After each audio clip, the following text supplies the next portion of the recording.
ଆଇଲେ ଗୋଟେ ଏମିତି ୱାର୍ଡ କିଏ ନ କହିଛି କାହାକୁ କହିଲେ। କିନ୍ତୁ ଆଇ ଲଭ୍ ୟୁ ଟୁ କାହାକୁ କହିଛନ୍ତି? କୋଉଠୁ ମାନେ I love you too I love you too too କହିବ ଟୁ କୁ ନା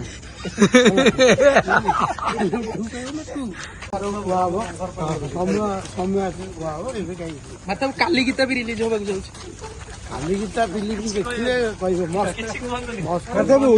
ଓଡିଶା କୁଇନ ରେ ଆପଣ ଓଡିଶା କିଙ୍ଗ ଭଳିଆ ଆସିଛନ୍ତି। ରମେଶ ଭାଇ ଭଳିଆ ମାନେ ଏଇଭଳିଆ ପ୍ରୋଗ୍ରାମ ଓଡିଶାରେ କିଏ ଅଛି ରମେଶ ଭଳିଆ କରିପାରିବ କି? ସେଟା ଗୋଟେ ପିଲା ଯେ ଯାହା ତା ହାତରୁ ପଡୁ ଯୋଉଠୁ ପଡୁ ଯେମିତି ହଉ ପ୍ରୋଗ୍ରାମ ଓଡିଶାରେ ଗୋଟେ ଭଲ ପ୍ରୋଗ୍ରାମ କରୁଛି ଆଉ ଜବରଦସ୍ତ ପ୍ରୋଗ୍ରାମ କରୁଛି। ବାହାର ଆର୍ଟିଷ୍ଟ ଆସିବି ଓଡ଼ିଆ ପିଲାକୁ ଗୋଟେ ହିରୋଇନ୍ କରିବେ, ଓଡ଼ିଆ ପିଲାକୁ ଗୋଟେ ଟ୍ୟାଲେଣ୍ଟ ବାହାର କରୁଛନ୍ତି। Thank you for Ramesh. ଆଉ ବହୁତ ବଢିଆ ପ୍ରୋଗ୍ରାମ ଚାଲିଛି। ଇମର୍ଜେନ୍ସି ମିଟିଂ ଅଛି। ଆଗରୁ ଏତେ ପୁରୁଣା ପ୍ରଯୋଜକ ଅଛନ୍ତି ସେମାନେ ଦେଖାହେଲେ ଟୁଟୁନାଇ କଣ କଥାବାର୍ତ୍ତା କଣ ହେଲେ? ମୁଁ କାହାକୁ ଟୁଟୁନାଇଙ୍କ ସହିତ କଥା ହେଲେନି? ମୁଁ କାହାକୁ ଚିହ୍ନିନି ଜାଣିନି। ଆଚ୍ଛା ମାର୍ତା ଶୁଣନ୍ତୁ, ଆମର ଓଡିଶାରେ ସ୍କୋପ ଟିକେ କମି କମି ଯାଉଛି। ଯେତେ ହିରୋଇନ ସୃଷ୍ଟି ହଉଛନ୍ତି ତା ତୁଳନାରେ ତାଙ୍କ ପାଇଁ ଫିଲ୍ମ ସେଠିକି ଆସୁନି ମାର୍କେଟକୁ। ଆମେ ପ୍ରଥମେ କହିବା ଆମେ ଭଲ ସିନେମା ବନେଇବା। ନିଶ୍ଚୟ ଟ୍ୟାଲେଣ୍ଟ ଅଛନ୍ତି ପିଲା, ଟ୍ୟାଲେଣ୍ଟ ଆକ୍ଟିଂ ଭଲ ଜାଣିଛନ୍ତି, କିନ୍ତୁ ଆମେ କଣ୍ଟେଣ୍ଟ ଭଲ ନଉନେ, ତାଙ୍କୁ ଭଲ ଆକ୍ଟିଂ ଦଉନେ। ସେ ଟ୍ୟାଲେଣ୍ଟ କୋଉଠୁ ଆସିବ? ସେଇ ଟ୍ୟାଲେଣ୍ଟଟାକୁ ଆମେ ବାହାର କରିପାରୁନେ। ଡାଇରେକ୍ଟର ମାନେ ଯଦି ଟ୍ୟାଲେଣ୍ଟ ଗୋଟେ ହିରୋଇନକୁ ବାହାର କରିପାରିବେ ତାହେଲେ ନିଶ୍ଚୟ ହିରୋଇନଟା ଏକ ନମ୍ବର ହିରୋଇନ। କୁହୁଡି ଫିଲ୍ମ କଣ ଫ୍ଲପ୍? କିଏ କହିଲା ଫ୍ଲପ୍? ଏ ଟୁଟୁନାଇ କହିଛନ୍ତି। ଶୁଣନ୍ତୁ ତାଙ୍କ ସିନେମା ଗୋଟେ କଥା କହିବି, ତଳ ବରରା ଖସୁଛି ଉପର କଣ ମୁଁ ସେଟା କହିପାରୁନି ଠିକ ସେ। ତଳ ବରଡା ଖସୁଛି, ମଝି ବରଡା ଖସୁଛି, ଉପର ବରଡା ହସୁଛି, ମଝି ବରଡା କହୁଛି ମୋ ଦିନ କାଳ ଆସୁଛି। ବର୍ତ୍ତମାନ ଟୁଟୁନାଇଙ୍କ କଣ ଦିନ ସମୟକୁ ଅପେକ୍ଷା କରନ୍ତୁ ହେଲା।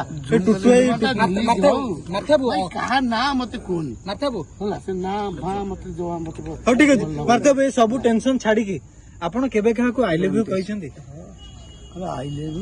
ଆଇଲେ ଗୋଟେ ଏମିତି ୱାର୍ଡ କିଏ ନ କହିଛି କାହାକୁ କହିଲେ। କିନ୍ତୁ ଆଇ ଲଭ୍ ୟୁ ଟୁ କାହାକୁ କହିଛନ୍ତି? କୋଉଠୁ ମାନେ I love you too I love you too too କହିବ ଟୁ କୁ ନା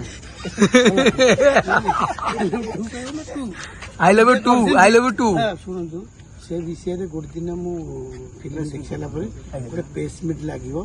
ପ୍ରେସ୍ ମିଟ୍ ଲାଗିଲେ ଭଲ ଯଦି ସିନେମା, ସତ କହୁଛି ଭଲ ସିନେମା ହେଇଥିବ ମୁଁ ନିଜେ ପ୍ରମୋସନ କରିବି, ନିଜେ ପ୍ରମୋସନ କରିବି। ଆଉ ଯଦି ଫିଲ୍ମ ଯଦି ଏପଟ ସେପଟ ହେଇଥିବ, ଓଡିଆ ଇଣ୍ଡଷ୍ଟ୍ରି ପାଇଁ ଯଦି କିଛି କଣ କରିଥିବେ ତାପରେ ତ ଖେଳ ଷ୍ଟାର୍ଟ ହବ। କାଲି ଗୀତା ବିଷୟରେ ଯଦି ଆମେ ଲେଖିବା ଆମେ କଣ ଖରାପ ହେଇଯିବା?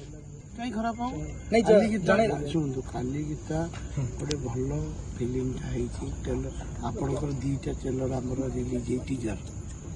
ଗୋଟେ ଆପଣଙ୍କର ଯୋଉ ଫିଲ୍ମ ପାଇଁ କହୁଛନ୍ତି ସେ ଫିଲ୍ମଟା ରିଲିଜ ହେଇଛି ଟିଜର, ଗୋଟେ କାଲି ଗୀତା ରିଲିଜ ହେଇଛି। ସେ ଟିଜର ଆଉ ଏ ଟିଜର ଫାଷ୍ଟ ଦେଖନ୍ତୁ କେତେ କାମ, କେମିତି ସିନେମା କେମିତି ବନାଏ।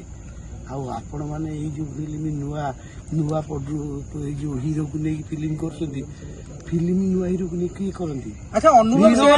ହିରୋ ମାନେ ପଇସା ଖର୍ଚ୍ଚ କରନ୍ତି ହେଲା। କଣଟା ତମେ ବୁଝୁଛ? ଏବେ ମୁଁ ଆଉ କହିବାକୁ ଚାହୁଁନି, ବୁଝିପାରୁଛ ତ? ଏଇ ଯୋଉ ନୂଆ ହିରୋକୁ ଆଉ 20 ବର୍ଷ ଶୋଇଥିଲ କୋଉଠି ନେଇକି ଅନୁଭବ ନେଇ କଲନି, ପଇସା ଖର୍ଚ୍ଚ ହବ। ଆଗରୁ ସୁଟିଂ ହେଇଥିଲା, 20 ବର୍ଷ ଚାଲିଛି ବା, ବକରା ମିଳିଲେ ସିନା ହବ। ବର୍ତ୍ତମାନ ଆସିଲେ ବକରା ମାନେ କଣ? ଆଚ୍ଛା ବକରା ନା କୁହନି ବର୍ତ୍ତମାନ ମୋ ଭଳିଆ ଫିଲ୍ମ କେହି ବନେଇ ପାରିବେନି। ଦେଖିବା ଆସୁଛି ତ ଫିଲ୍ମ। କହିଲି ଗୋଟେ ଢେଗ କହିଲି ଆସୁଛି, ତାପରେ ଦେଖିବା। ମାଇଣ୍ଡ ଗେମ୍ ଟୁଟା ଆସୁ, ଏବେ ମୁଁ କରିନି କାହିଁ କହିବି। ଆଚ୍ଛା ଏବେ କଣ ମାନେ ସବୁ ମିଡିଆରେ ବି ଚର୍ଚ୍ଚା ଯେ ମନୋଜ ମିଶ୍ର ଆଉ ଅନୁଭବ ମହାନ୍ତି ଏକାଠି ହେଇଯାଇଛନ୍ତି, ଗୋଟେ ବଲିଉଡ ପାଇଁ ଖୁସି ଖବର। ଗୋଟେ ଆକ୍ଟର, ଗୋଟେ ପ୍ରଡ୍ୟୁସର, ଗୋଟେ ଡାଇରେକ୍ଟର, ସେମିତି କିଛି କାହାର ଶତ୍ରୁତା ନିଜ ଭିତରେ ନାହିଁ, ବୁଝିପାରିଲେ? ସମସ୍ତେ ସମସ୍ତଙ୍କ ଭଲ ସମ୍ପର୍କ। କିଛି ସମୟ ପାଇଁ କିଛି ଲୋକ ତାକୁ ମାନେ ବିଲିଆନଗିରି କରିକି କେମିତି କଣ କରିକି କଣ୍ଟ୍ରୋଭର୍ସି କରିଛନ୍ତି। କିନ୍ତୁ ମୋ ମାଇଣ୍ଡ ଗେମ୍ ସିନେମା ଯିଏ ଦେଖିଛନ୍ତି, ଏବେ ଯୋଉ ଫିଲ୍ମଟା ଆସିବ ଗଣେଶ ପୂଜାକୁ କହୁଛ, ସେ ଫିଲ୍ମଟା ଆସିବ ଦେଖିବ। ମାଇଣ୍ଡ ଗେମ୍ ଦେଖିଛନ୍ତି କ'ଣ ସେ କହିଛନ୍ତି? ମାଇଣ୍ଡ ଗେମ୍ ଭାଇ ଟିକେ ଆଉ କ'ଣ କହିଛନ୍ତି? ଆଉ ଗୋଟେ କଥା ଯେ ମନୋଜ ମିଶ୍ର ଗୋଡ଼ ଧରିଥିଲା। ହଁ ହଁ ଗୋଡ଼ କ'ଣ ଧରିଥିଲା? ଇଏ ଗୋଡ଼ ମନୋଜ ମିଶ୍ର ଏ ବ୍ୟକ୍ତିଙ୍କର ଗୋଡ଼ ଧରିବ? କ'ଣ ମଣିଷ ମୁଣ୍ଡ ଆଙ୍କର କାମ କରୁନି ବୋଧେ। କିନ୍ତୁ ଆଉ ଗୋଟେ ମନୋଜ ମିଶ୍ର ଆଙ୍କ ଗୋଡ଼ ଧରିବ ହେଲା। ଆପଣ ମାନେ କୁହନ୍ତୁ ଇଏ ମନୋଜ ମିଶ୍ରକୁ ଜନ୍ମ କରିଥିଲେ ଗୋଡ଼ ଧରିବ ନା ମନୋଜ ମିଶ୍ରକୁ ଆକ୍ଟିଂ କରିବା ପାଇଁ ସୁଯୋଗ ଦେଇଥିଲେ? କୋଉ ଭଳି ସୁଯୋଗ ଦେଇଥିଲେ ମନୋଜ ମିଶ୍ରକୁ? ମନୋଜ ମିଶ୍ର ଯାଇକି ତା ଗୋଡ଼ ଧରିବ? ମତେ ଭାରି ଖରାପ ଲାଗିଛି ଏଇ ଯୋଉ ୱାର୍ଡଟା କହିଛି ମନୋଜ ମିଶ୍ର ଗୋଡ଼ ଧରିଥିଲା। ଏଇ ୱାର୍ଡ ପାଇଁ ଆଗକୁ ଦେଖନ୍ତୁ କ'ଣ ହଉଛି। ଆପଣ ଅନୁଭବ ଆଉ ମନୋଜକୁ ଏକାଠି ନେଇ ସିନେମା କରିବେ କି? କାହିଁକି ନ କରିବି? କାହିଁକି ନ କରିବି? ସମୟକୁ ଅପେକ୍ଷା କର। ଆଚ୍ଛା ପଶ୍ଚିମ ଓଡିଶା ପୂର୍ବ ଓଡିଶା ଯୋଉ ଗୋଟେ ବିବାଦ ଚାଲିଛି ତାର ଅନ୍ତ କେବେ ହବ? କିଛି ବିବାଦ ନାହିଁ। କିଛି ବ୍ୟକ୍ତି ଏମାନେ ସବୁ କରିଛନ୍ତି ମାନେ ମୋରି ଫିଲ୍ମ ବେଳେ ସେତିକିବେଳେ ଏମାନେ ବିବାଦ କରିକି କଣ୍ଟ୍ରୋଭର୍ସି କରିକି ବ୍ୟାନ୍ ଫ୍ୟାନ୍ ମନୋଜ ମିଶ୍ର କରିକି ବିବାଦକୁ ଗିନି ଆସିଛନ୍ତି। କିନ୍ତୁ ମନୋଜ ମିଶ୍ର ଗୋଟେ କୁହୁଡ଼ି ପାଇଁ ଗୋଟେ ଭଲ କମେଣ୍ଟ ଦେଇଛନ୍ତି, ବହୁତ ଭଲ ଫିଲ୍ମ। ମନୋଜ ମିଶ୍ର କେବେ ଓଡ଼ିଆ ଇଣ୍ଡଷ୍ଟ୍ରିର ଭଲ ପାଇଁ କରୁଛନ୍ତି। ଆଉ ଭଲ ସବଜେକ୍ଟ ସେ କରୁଛି, ଭଲ ପ୍ରୋଜେକ୍ଟ କରୁଛି। ମୁଁ କହୁନି ତାକୁ ମୁଁ ସପୋର୍ଟ କରୁଛି ବୋଲି। ଯିଏ ଭଲ କରିବ ତାକୁ ମୁଁ ସପୋର୍ଟ କରିବି। ଏ ଫିଲ୍ମଟା ଭଲ ହଉ ମୁଁ ସପୋର୍ଟ କରିବି। ଆଉ ଯଦି ଏ ଫିଲ୍ମଟା ସେ କହିଛନ୍ତି ଯେ ଫିଲ୍ମ ନହେଲେ ଫିଲ୍ମ ଲାଇନ୍ ଛାଡ଼ିଦେବି, ଠିକ୍ ଅଛି। ଫିଲ୍ମଟା ଭଲ ହବ କି ଖରାପ ହବ କାହାର କ'ଣ ହବ? ଫିଲ୍ମ ତ ଗଣେଶ ପୂଜା ତ ଖୁବ୍ କମ୍ ଦିନ ରହିଲା। ଗଣେଶ ପୂଜାକୁ ଆମେ ଫିଲ୍ମଟା ଦେଖିବା। ଦେଖିଲା ପରେ ଟିକେଟଟା କାଟିକି ଫିଲ୍ମଟା ଦେଖିବା।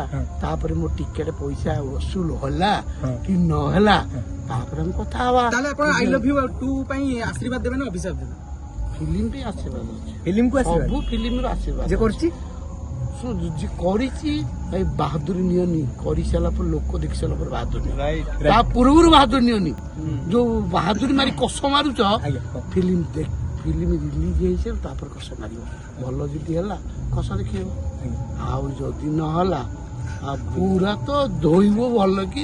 କିନ୍ତୁ ଜଣେ ଗୋଟେ ପ୍ରଯୋଜକ କହିଥିଲେ ଅନୁଭବକୁ ମୁଁ ପ୍ରଥମେ ଆଣିଥିଲି ତାକୁ ବଡ ନାଁ କରିକି ବଡ ଲେବୁଲ ଦେଇଥିଲି, କିନ୍ତୁ ତାଙ୍କ ଫିଲ୍ମକୁ ହିଁ ସେ କହୁଛନ୍ତି ଖରାପ ଫିଲ୍ମ, କୋଉଠି ଗୋଟେ ଭଲ ଫିଲ୍ମ ନୁହେଁ। ଶୁଣନ୍ତୁ ଯିଏ ବ୍ୟକ୍ତି ଯୋଉ ବ୍ୟକ୍ତି ନିଜର ସ୍ୱାର୍ଥ ପାଇଁ ନିଜ ସିନେମାକୁ ପ୍ରମୋସନ ପାଇଁ ଯେ କୁହୁଡ଼ି ଆପଣମାନେ ସମୟ ଦେଖିଛନ୍ତି।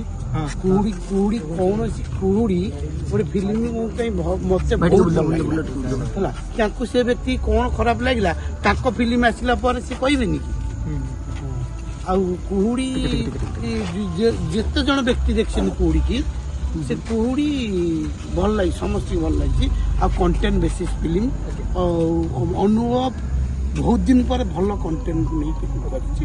ଆଉ ମୁଁ ବି ଆପ୍ରିସିଏଟ୍ କରୁଛି। ଆଉ ଭଲ ଫିଲ୍ମ ହେଲେ ଭଲ ଫିଲ୍ମ ହେଲେ ଆପଣଙ୍କୁ ସପୋର୍ଟ ଆପଣ ଗଣେଶ ପୂଜାକୁ କହୁଛି ଏ ଫିଲ୍ମ ଯଦି ଭଲ ହେଲା ମୁଁ ତ ନିଜେ ପ୍ରମୋସନ କରିବି।